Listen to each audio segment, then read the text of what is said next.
500 years ago, a single woman walked into the heart of a kingdom, and with one breath, one choice, one love, she set an entire empire on fire. This is not the story you were taught. This is the truth behind the queen they tried to erase. In the dim light of history, there are names that flicker like candles, and names that burn like torches.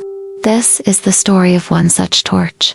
A woman whispered about for centuries, loved and hated, accused and adored. A queen whose shadows stretched far beyond her life, and whose death changed the destiny of an empire.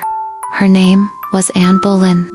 But the woman you are about to meet is not the villain of legend, nor the angel of romance.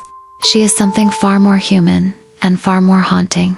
Let us step back, 500 years, into the courts of Tudor England. A world of silken daggers, secrets and ambition, and a king whose desire could rewrite the laws of God. She was never meant for greatness.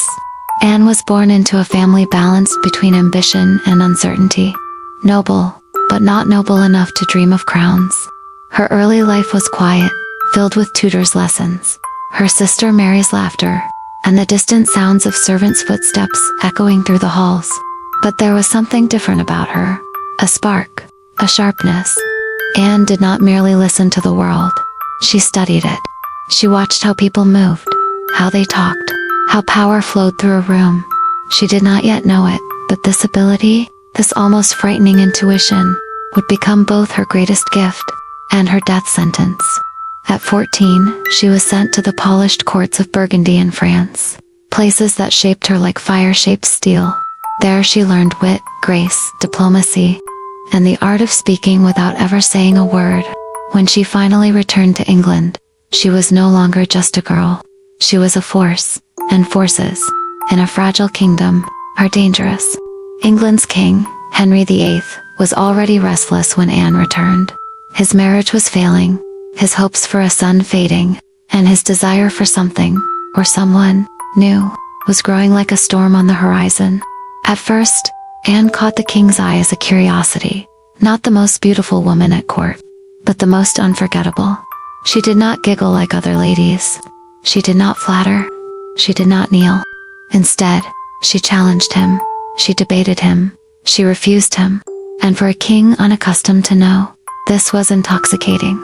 Day by day, Henry's letters grew more desperate, his gifts more extravagant, but Anne held her ground.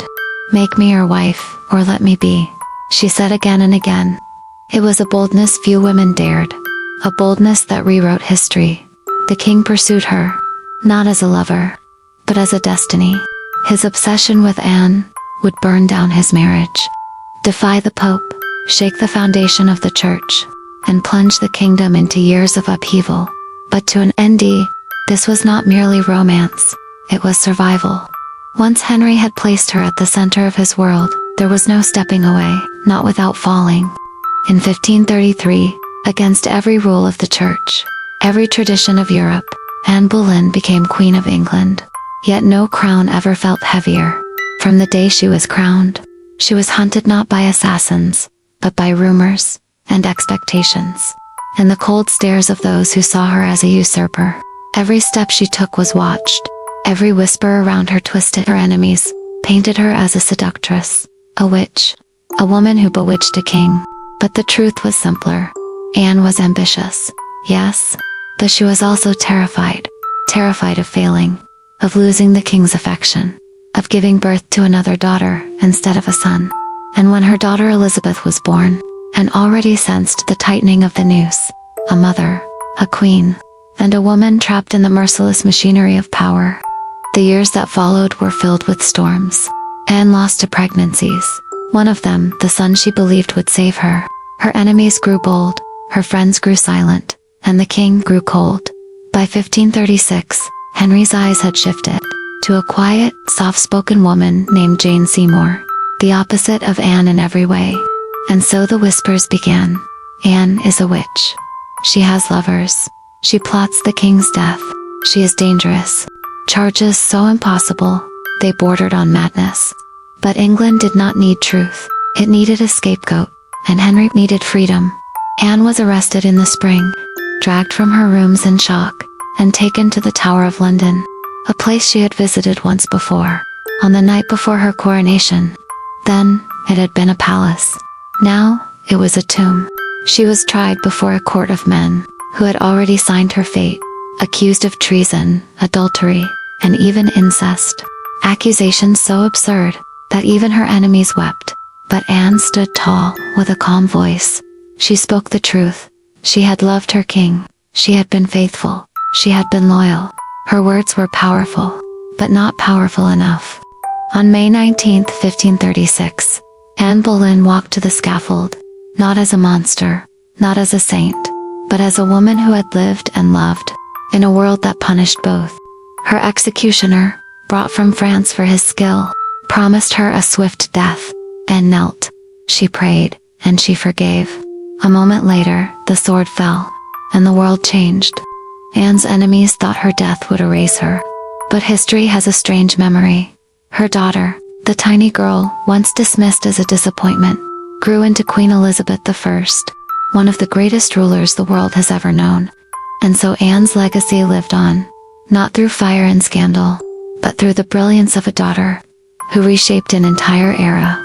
Over the centuries, Anne Boleyn became many things. A temptress, a martyr, a feminist icon, a villain, a queen. But the deeper we look, the clearer the truth becomes. Anne was simply human, brilliant, flawed, ambitious, afraid, determined, and heartbreakingly vulnerable. Not the monster her enemies invented, not the angel her admirers imagine. Just a woman, caught in the gears of a kingdom, too dangerous for her brilliance. 5 centuries later, her story still echoes, not because of how she died, but because of how she lived. Anne Boleyn dared to challenge a king. She dared to speak her mind. She dared to reach beyond the life chosen for her. And for that, she paid the highest price. But her shadow reigns.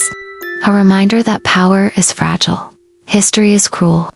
And sometimes, the most dangerous thing a woman can be is unforgettable.